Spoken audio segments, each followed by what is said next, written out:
या देवी सर्वभूतेषु शक्तिरूपेण संचिता नमस्तस्यै नमस्तस्यै नमस्तस्यै नमो नमः। जय माता दी। श्रीमद् देवी भागवत पुराण का तीसरा अध्याय।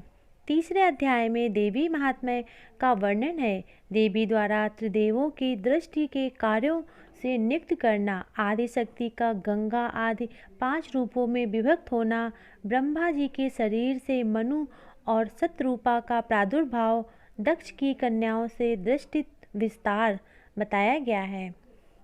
जो शुद्ध सात्व और मूल प्रकृति रूपी जगदम्बा हैं, वे ही साक्षात परा ब्रह्म हैं और वे ही हमारी देवता भी हैं। जिस प्रकार ये ब्रह्मा, ये विष्णु और स्वयं मैं शिव इस जगत की उत्पत्ति, पालन और संहार के कार्य से नियुक्त हूँ, उसी प्रकार अनेक ब्रह्मांडों में निवास करने वाले करोड़ों प्राणियों के सृजन, पालन और संहार का विधान करने वाली ये महेश्वरी ही हैं। निराकार रहते हुए भी ये महादेवी अपनी लीला से देह धारण करती हैं। उन्हीं के द्वारा इस विश्व का सृजन किया जाता है, पालन किया जाता है और अंत में उन्हीं के द्वारा संहार किया जाता है। उनके द्वारा ही यह जगत मोहग्रस्त होता है। प्राचीन काल में वे पूर्णा भगवती ही अपनी लीला से दक्ष की कन्या के रूप में, हिमवान की पुत्री के रूप में तथा अपने अंश से विष्णु भार्या लक्ष्मी के रूप में एवं ब्रह्मा की भार्या सावित्री तथा सरस्वती के रूप में प्रकट हुई। देवेश, यदि आप मुझ पर प्रसन्न हैं तो मेरे प्रति आपकी उत्तम प्रीति है। तब नाथ महात्म्य मुझे विस्तार पूर्वक वह सब प्रसंग बतलाइए, जिस प्रकार से प्रकृति रूपा पूर्ण भगवती प्राचीन काल में दक्ष कन्या के रूप में अवतरित हुई और जिस प्रकार भगवान शिव ने उन ब्रह्म शक्ति रूपिणी से पत्नी के रूप में प्राप्त किया। जिस प्रकार वे हिमालय के घर में पुनः पुत्री होकर उत्पन्न हुई और फिर त्रिनेत्र महादेव ने उन्हें अपनी पत्नी के रूप में प्राप्त किया और जिस प्रकार उन्हें 6 मुखों वाले कार्तिकेय तथा गजानन गणेश इन 2 महान बलशाली और पराक्रमी पुत्रों को जन्म दिया। पहले यह जगत सूर्य, चंद्रमा, तारों, दिन रात, अग्नि, दिशा, शब्द, स्पर्श आदि से तथा कन्या किसी भी प्रकार के तेज से रहित था। उस समय श्रुतु द्वारा एकमात्र जिसका प्रतिपादन किया जाता था, ब्रह्म स्वरूपिणी वे भगवती विद्यामान थे।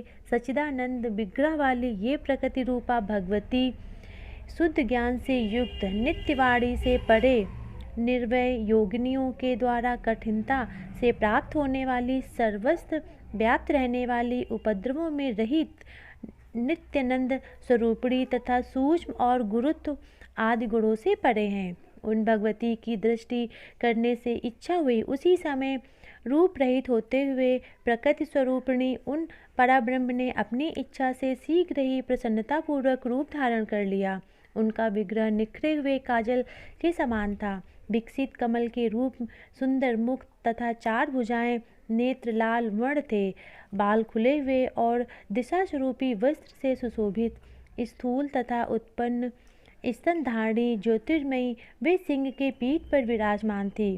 तदंतर उन्हें अपनी इच्छा से अपने रजस्व तत्व और तमोगुण के द्वारा शीघ्र ही चैतन्य रहित एक पुरुष की दृष्टि से सत्व और तीनों गुणों में युक्त उत्पन्न पुरुष को देखकर भगवती ने स्वेच्छा से उस पुरुष से सृष्टि करने की अपनी इच्छा का समावेश किया।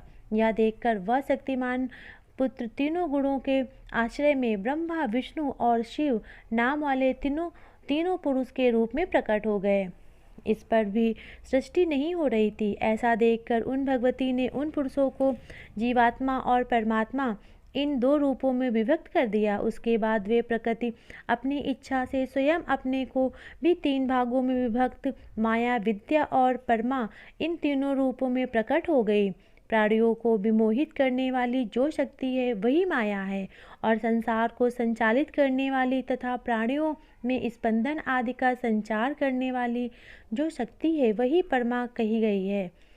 वह तत्व ज्ञानमयी तथा संसार से मुक्ति दिलाने वाली है। माया के वशीभूत जीव जब उस परमा शक्ति की उपेक्षा करने लगा, तब मुने मोहवत उस माया का आग्रह ग्रहण कर लिया। वे पुरुष भी विषयों के प्रति आसक्त होने लगे। मुनि श्रेष्ठ, उस समय वे माया के प्रभाव से अत्यंत प्रसन्न हो गई।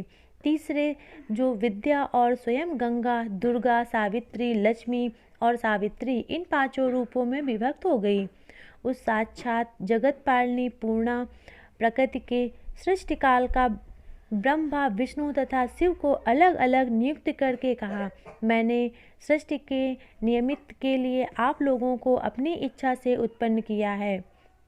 अतएव महाभाग, आप लोग वैसा ही कीजिए जैसी मेरी इच्छा है। ब्रह्मा अनेक प्रकार के विचलित तथा असंख्य जंगम प्राणियों का उत्पन्न करके विशाल भुजाओं वाले और बलशालियों में श्रेष्ठ विष्णु, जगत को शुद्ध करने वाले, दुष्टों का संहार करते हुए सृष्टि का पालन करें, और अंत में जब मेरी नाश करने की इच्छा होगी तब तमोगुण युक्त शिव संपूर्ण जगत का नाश करेंगे। आप तीनों पुरुष को शक्ति आदि तीनों कार्यों एक दूसरे की सहायता की आवश्यकता होनी चाहिए।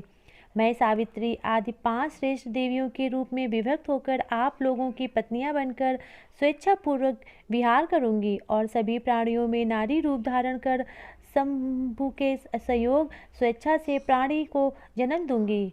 ब्रह्मांड, आप मेरी आज्ञा से मनुष्य सृष्टि कीजिए, नहीं तो इस सृष्टि का विस्तार नहीं हो पाएगा। ब्रह्मा आदि से ऐसा कहकर वे प्रकृति रूपी परमात्मा महाविद्या उनके देखते देखते अंतर ध्यान हो गए, और उनका यह वचन सुनकर ब्रह्मा जी ने सृष्टि कार्य आरंभ कर दिया। उधर भगवान महेश्वरी उन पूर्ण प्रकृति की पत्नी रूप में प्राप्त करने के लिए संचरित होकर भक्तिपूर्वक तप के द्वारा आराधना करने लगे। अपने ज्ञान नेत्र से महेश्वर ने ऐसा करते देख वे परम पुरुष विष्णु में उन्हीं को प्राप्त करने के निमित्त तपस्या करने के लिए बैठ गए। यह सब जानकर भगवान ब्रह्मा भी सृष्टि करना छोड़कर उसी अभिमान के साथ निश्चल होकर बैठ गए। इस प्रकार आराधना में तीनों को तप की परीक्षा करने के लिए स्वयं प्रकृति ब्रह्मांड को क्षुब्ध करने वाला भयंकर रूप धारण करने उनके पास आई। उन्हें देखकर ब्रह्मा जी भयंकृत हो गए और उन्होंने अपना मुख फेर लिया। वे उनके सम्मुख पुनः गई, तब भी ब्रह्मा जी विमुख हो गए। इस प्रकार वे चारों दिशाओं में क्रम से 4 बार गए। उसके अत्यंत डरे हुए ब्रह्मा जी 4 मुख वाले हो गए और भय से सशक्त होकर वे तपस्या छोड़कर उसी समय वहां से भाग गए। उसके बाद महान भय उत्पन्न करने वाली वे प्रकृति वहां पर शीघ्र पहुंची, जहां पर पुरुष विष्णु एकाग्रचित होकर तप कर रहे थे। उन्हें देखकर 1000 सिर वाले नेत्र तथा 1000 पैरों वाले वे विष्णु भी उस समय भयभीत हो गए और तपस्या छोड़कर आंखें बंद किए हुए जल के अंदर प्रविष्ट हो गए। उस प्रकार उन दोनों की तपस्या भंग हो जाने पर भीषण रूप वाली वे प्रकृति महेश के पास गई, किंतु वे किसी भी तरह उनका ध्यान भंग करने में सामर्थ्य नहीं हो सकी। अपने विज्ञान विशेष से भगवान शिव भयंकर रूप वाली देवी प्रकृति को परीक्षा के लिए आई हुई जानकर समाधि में ही बैठे रहे। उससे अत्यंत प्रसन्न हुई। प्रकृति स्वरूपिणी श्रेष्ठ भगवती जो गंगा स्वरूप में स्वर्ग में स्थित हैं, भगवान शिव को देवी पूर्ण के स्वरूप में प्राप्त हुई। उन्होंने अपनी पूर्ण प्रतिज्ञा के अनुसार अपने अंश से सावित्री होकर प्रतिरूप में ब्रह्मा जी को प्राप्त किया।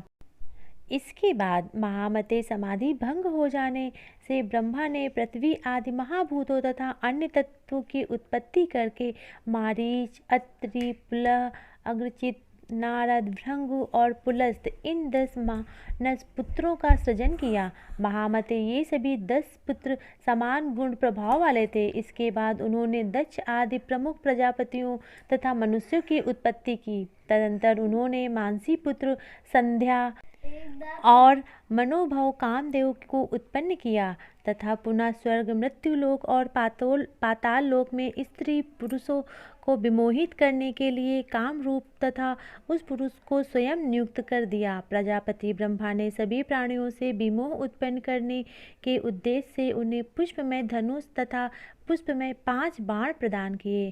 तत्पश्चात ब्रह्मा जी ने अपने उत्तम शरीर के 2 भागों को विभक्त किया। उनके सभी शरीर बाएं आधे भाग से सत्गुण नामक सुंदर रूप वाली स्त्री उत्पन्न हुई और दाएं आधे भाग में स्वयं महानुभाव नाम वाले मनु उत्पन्न हुए। उन्होंने कामदेव के 5 पुष्प वालों बाणों से आहत मनोहर एक सुंदर अंगों वाली सतरूपा को भार्या के रूप में ग्रहण किया। तत्पश्चात उन्हें मनु ने उस सतरूपा के 3 कन्याएं तथा 2 पुत्र उत्पन्न किए। देवऋषि वे आकुत, देवहूति और प्रसूति नाम की कन्याएं थी तथा प्रियव्रत और उत्पन्नपाद नाम के पुत्र हुए। उन्होंने आकुति नामक अपनी पुत्री रुचि प्रजापति को, मध्यमा पुत्री देवहूति ऋषि कदम्ब को तथा सुंदर स्वरूप वाली तीसरी पुत्री प्रसूति दक्ष प्रजापति को समर्पित कर दी। कर्मर, देवहूति और अरुंधति आदि 9 पुत्रियों की वे पुत्रियां वशिष्ठ और ऋषियों की भार्याएं हुई। प्रजापति दक्ष की भी 14 कन्याएं हुई। अदिति, तिरुंदी, दनु, कनुष्ठा, अरिंदु, सुरुसा, तमी, तमरा आदि ये उन कन्याओं के नाम कहे गए हैं। उन्होंने उसमें से स्वाहा नाम की कन्या अग्नि को और शेष 13 कन्याएं ऋषि कश्यप को प्रदान कर दी गई। कश्यप ने स्वयं उन पत्नियों के नाम विधि प्रजाएं उत्पन्न की और उन प्रजाओं के सम्मुख जगत व्याप्त हो गया। इस प्रकार भगवान ब्रह्मा ने इस सारे संसार की सृष्टि की। तदंतर देवी प्रकृति ने उन्हें ब्रह्मा से कहा, महामते, द्विजगण तीनों संध्याओं में जिनकी उपासना करते हैं वे सावित्री मेरे अंश से उत्पन्न हुई हैं। वे सरस्वती तथा लक्ष्मी भी मेरे ही अंश से उत्पन्न हुई हैं, जिन्होंने अपनी लीला से तीनों लोकों का पालन करता विष्णु को प्रतिरूप में प्राप्त किया। आप दोनों ब्रह्मा और विष्णु विशेषक्त हो गए हैं। देव ऋषिवर उन साक्षात परा प्रकृति को पूर्ण भाव से पत्नी रूप में पाने की अभिलाषा करते हुए शिव परम योगी बन रहे हैं। उस प्रकार तपस्या से उन पर रक्त हुए भगवान शिव भी परा प्रकृति जगदम्बा प्रसन्न होकर प्रत्यक्ष रूप से कहा, शंभो, आपका कौन सा अभिष्ट वर है, मुझसे वह मांग लें। आपकी तपस्या पूर्ण उपासना से परम प्रसन्नता को प्राप्त मैं वह वर आपको अवश्य दूंगी। जिससे पूर्ण वो 5 श्रेष्ठ नारियां प्रकट हुई थी, वे आप विशुद्ध प्रकृति ही उन ब्रह्मा, विष्णु तथा महेश को प्राप्त होंगी। उसमें से अपने अंश से सावित्री के रूप में उत्पन्न होकर आप ब्रह्मा जी को प्राप्त हुई और अपने ही अंश से लक्ष्मी एवं सरस्वती होकर विष्णु को प्राप्त हुई। किंतु परमा पूर्ण प्रकृति आप ही स्वयं अपनी लीला से कहीं जन्म लेकर मुझे प्राप्त हों। दक्ष प्रजापति के यहाँ अपनी माया से उत्पन्न होकर मनोहार शरीर वाली पूर्ण प्रकृति मैं ही आपकी भार्या बनूंगी। जब दक्ष के यहाँ उनके देहाभिमान से मेरा तथा आपका अनादर होगा, तब अपने माया रूपी अंश से उन्हें विमोहित कर मैं अपने स्थान को चली जाऊंगी। महेश्वर, उस समय आपसे मेरा वियोग हो जाएगा और आप भी मेरे बिना कहीं भी नहीं ठहर सकेंगे। इस प्रकार हम दोनों के बीच परम प्रीति बनी रहेगी। मुनि श्रेष्ठ वे परमेश्वरी प्रकृति महेश्वर से ऐसा कहकर अंतर ध्यान हो गई और शिव के मन में प्रसन्नता व्याप्त हो गई। श्रीमद्देवी भागवत पुराण का 3रा अध्याय समाप्त हुआ।